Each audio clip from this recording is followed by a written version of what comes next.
Olá, boa tarde, pessoal do nono ano. Estamos aqui de volta. Vamos dar hoje início ao capítulo 3.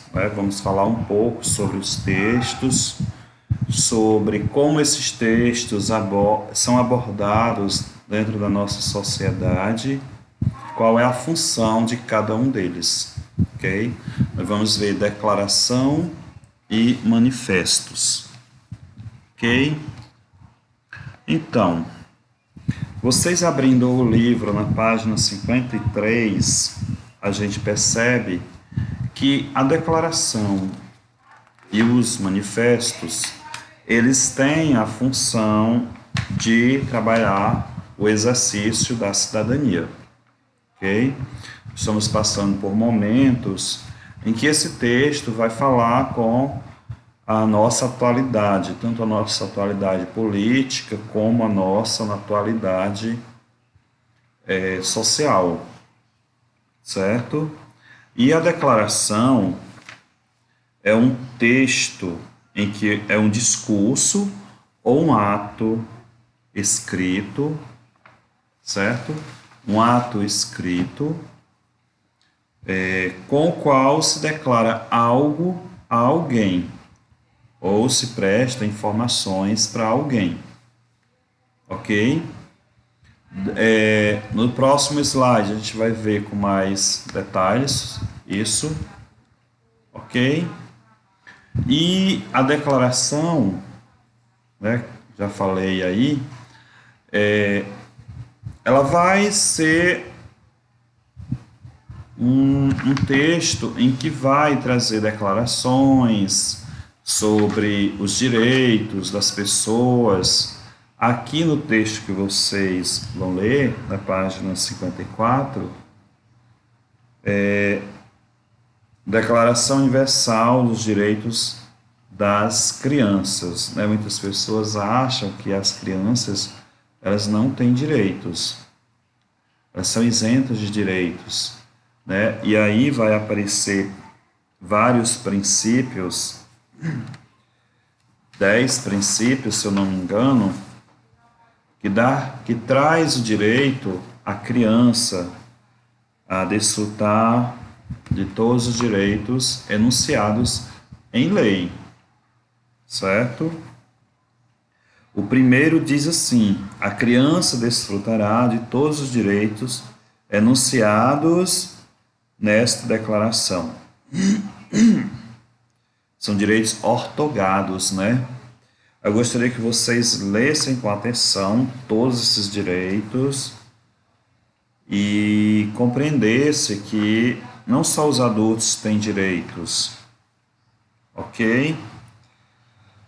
A importância também das siglas, o que essas siglas significam, por exemplo, a palavra Unicef,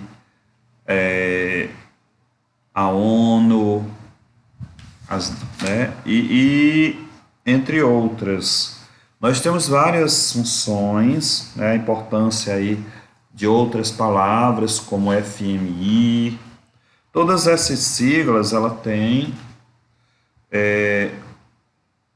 uma regra para que ela possa ser escrita dessa forma.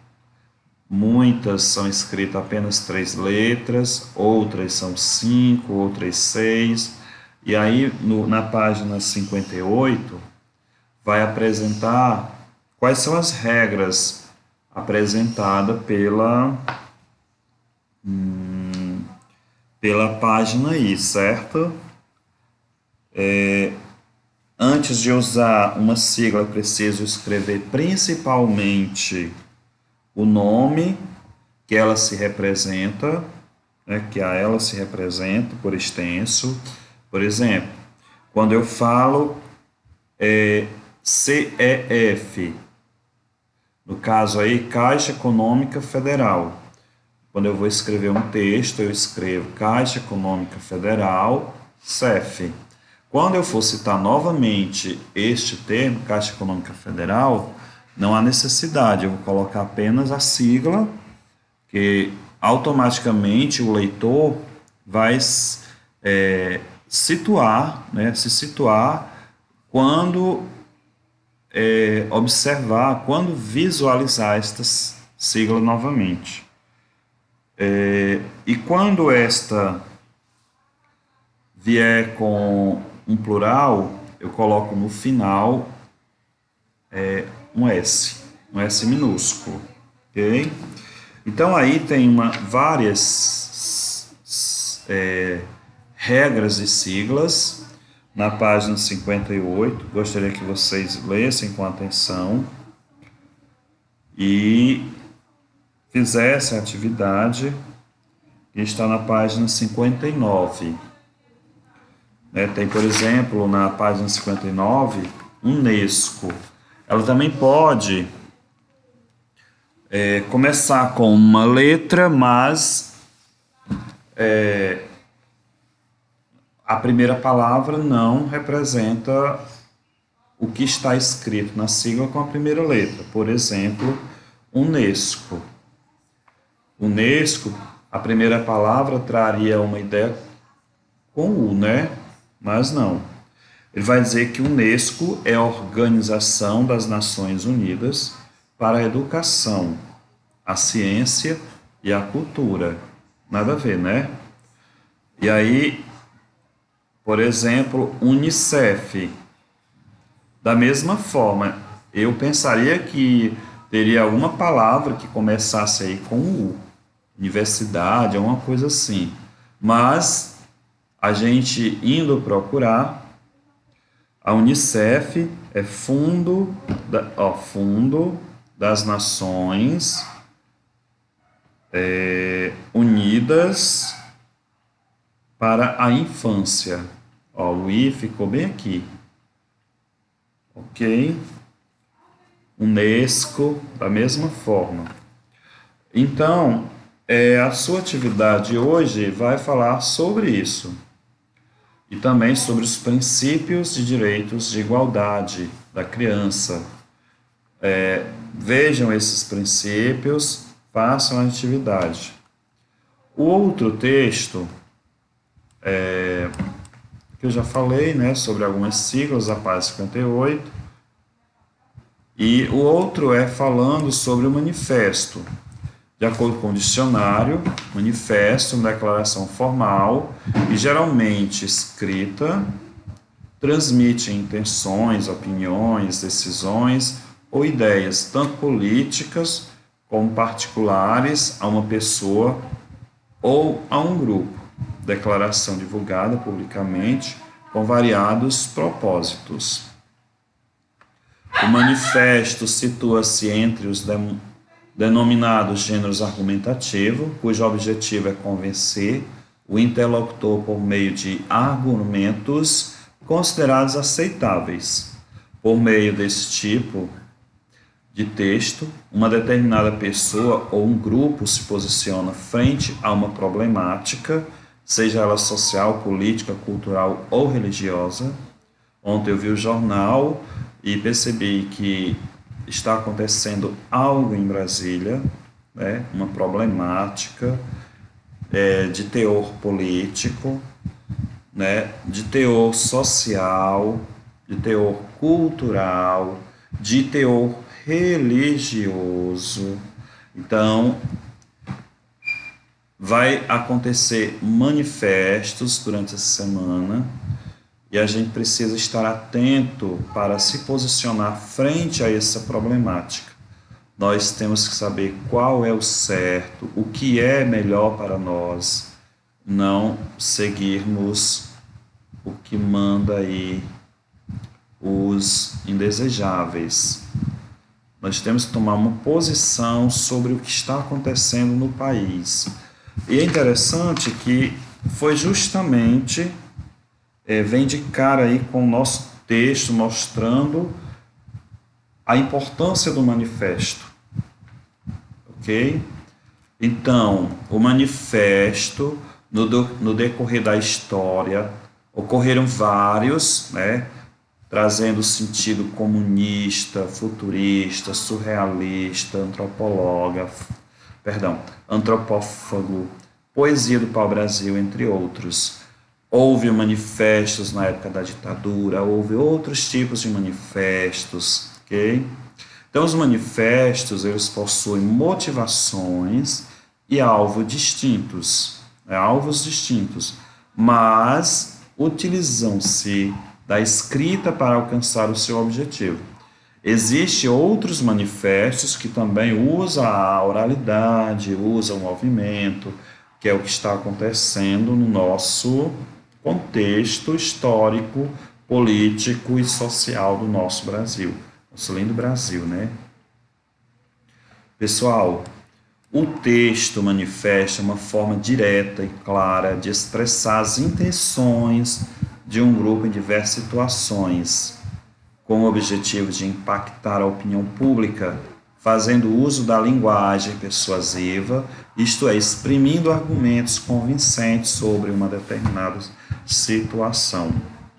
Então, assistem os jornais, fiquem atentos para que a gente possa discutir isso em uma outra ocasião.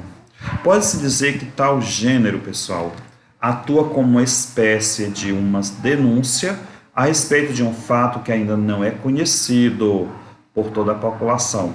É por isso que eles estão manifestando, apresentando um caráter político que atrai a opinião pública e estimula uma atitude por parte da população.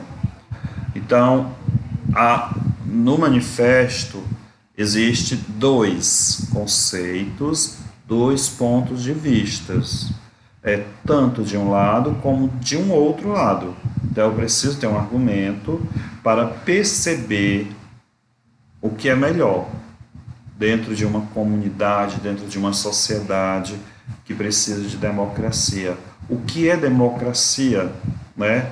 São termos que leva dentro desse manifesto. Dentro do texto de vocês, o manifesto em defesa do barulho das crianças tem uma sala de aula, uma quadra, um esporte, e alguém por ali, por perto, não quer ouvir barulho dessas crianças, porque mora próximo a uma escola. Isso é o motivo de um manifesto. Então, nós vamos ver que a linguagem deve estar de acordo com o público-alvo, e é recomendado evitar gírias, palavras de baixo calão. Por tratar-se de reivindicações, este gênero textual apresenta, na maior parte das vezes, os verbos no presente do indicativo ou no imperativo. Certo? Quem não se lembra ainda, que não se lembra mais quais são esses tipos de verbo, dá uma olhadinha. O manifesto também pode ser utilizado por grupos artísticos de maneira poética, transformando o protesto em uma ação artística. Para escrever um manifesto, faz-se necessário definir alguns pontos. Qual é o motivo do seu manifesto? Quais são as questões problemáticas que devem ser discutidas? Qual é o público-alvo? Né? Isso quando é escrito.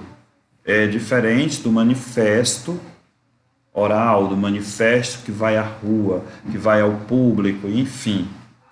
Ok? Pessoal, como atividade, gostaria que vocês fizessem aí a página 56 até a página 65. Professor, quantas páginas? Não se assustem. Vai ter aí muitos textos, vocês vão fazer apenas 4 páginas. Ó, página 57 é texto. 56, 57 e uma na 58. 59.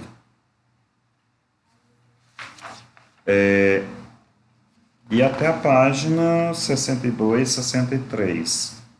Ok? Então, até mais. Um abraço a todos. Estou morrendo de saudade, viu, pessoal? Logo, logo a gente se encontra, né? Um abraço.